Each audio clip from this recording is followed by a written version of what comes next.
رضی اللہ تعالیٰ عنہ کے راوی ہیں، رسول اکرم صلی اللہ علیہ وسلم نے فرمایا رب اشعث مدفوع بالابواب لو اقسم علی اللہ لابر۔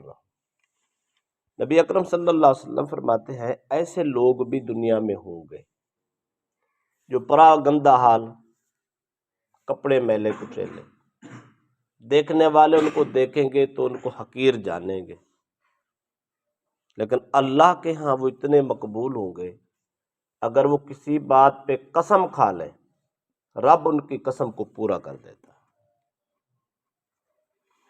اس کا مطلب یہ ہے اتنے مقبول لوگ ہوتے ہیں جو رب کو بڑے پسند ہوتے ہیں، لیکن لوگوں کی نظروں سے وہ چھپے چھپے ہوتے ہیں، لوگ ان کی حقیقت سے واقف نہیں ہوتے، اس لیے اگر وہ کسی کے دروازے پہ جائے، کسی کے گھر پہ جائے تو لوگ ملاقات بھی نہیں کرنا چاہتے، وہ کہتے ہیں اس بابے کو پیچھے جانے دو جی، دروازہ بند کر دو بابا آیا۔ ایسی حالت، اس میں بھی اللہ کی حکمت ہے۔ اللہ تعالیٰ دراصل ان کو لوگوں سے چھپا کے رکھتا ہے، حقیقت پہ پردے ڈال کے رکھتا ہے، تاکہ کہیں یہ لوگوں کے پاس آنا جانا شروع کر دیں یا لوگ آنا جانا شروع کر دیں تو ان لوگوں کا وقت ضائع ہوگا، لہذا ان کی میرے ساتھ لو لگی ہے، ان کا میرے ساتھ رابطہ ہے، یہ ہر وقت میری یاد میں مست رہتے ہیں۔ اللہ ان کا وقت بچانے کے لیے ایسا کرتا ان کو چھپا دیتا ہے، لوگوں کے نظروں پہ پردے ڈال دیتا ہے، لوگوں کو ان کی حقیقت سمجھ ہی نہیں آتی۔ لوگ اس کو کوئی کچھ کہہ رہا ہوتا ہے، کوئی کچھ کہہ رہا ہوتا ہے، کوئی کچھ کہہ رہا ہوتا ہے، کوئی کہتا ہے یہ فقیر ہے، کوئی کہتا ہے یہ مانگتا ہے، کوئی کہتا ہے اس کو پتہ ہی کوئی نہیں، اے صحیح لوگ ہیں جی، ان کو تو دنیا کا پتہ ہی نہیں ہے، لہذا ان کو پیچھے کر۔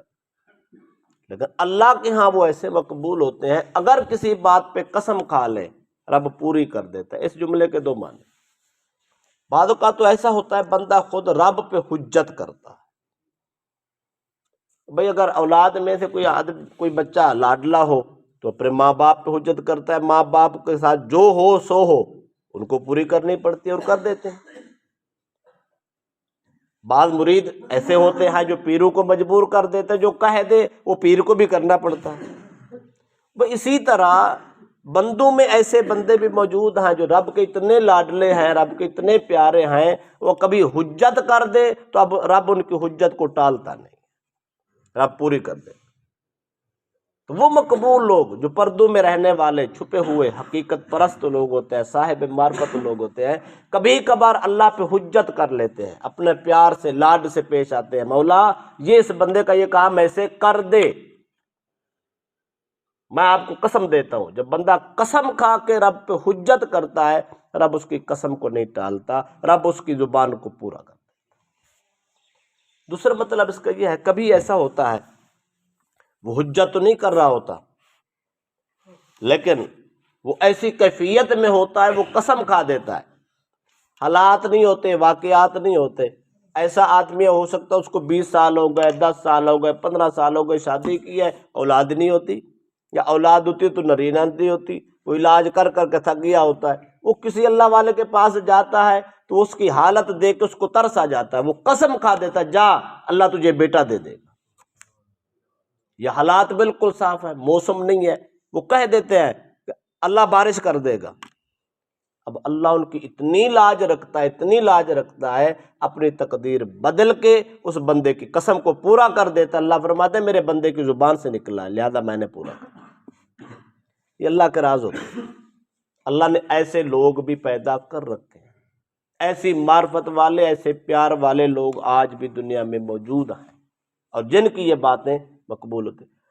آپ دیکھتے ہوں گے یا سنتے ہوں گے کچھ لوگ ایسے ہوتے ہیں، کچھ مقبول الدعا لوگ ہوتے ہیں، مستجاب الدعوات ہوتے ہیں، وہ جو کہہ دے منہ سے نکل جائے وہ پوری ہو جاتی ہے۔ لوگ ان کے پاس جاتے ہیں اپنی امیدیں لے کر، اپنے مسائل لے کر، ان کے پاس بیٹھتے وہ پہلے تو ہاں کرتے ہی نہیں ہیں۔ کچھ لوگ زبردستی کرواتے ہیں جناب بول تو دو نا، تو منہ سے کہہ دو بس، ان سے کہلواتے ہیں، وہ کہلوانے سے کام ہو جاتا ہے۔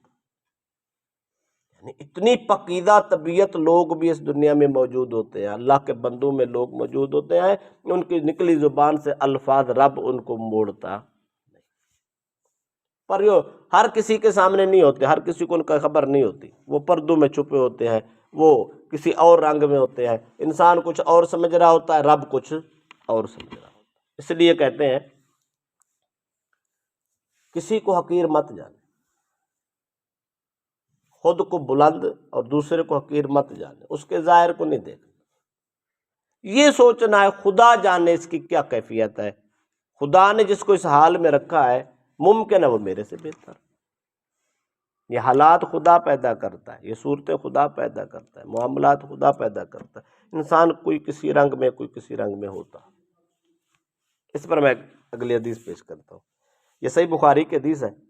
حضرت مصعب بن سعد یہ تابعی ہے، ان کی ملاقات حضرت علی کرم اللہ وجہ الکریم سے ہے، حضرت عمر ابن عمر طلحہ سے بھی ہے، دو صحابہ سے ان کی ملاقات ہے، یہ تابعی ہیں۔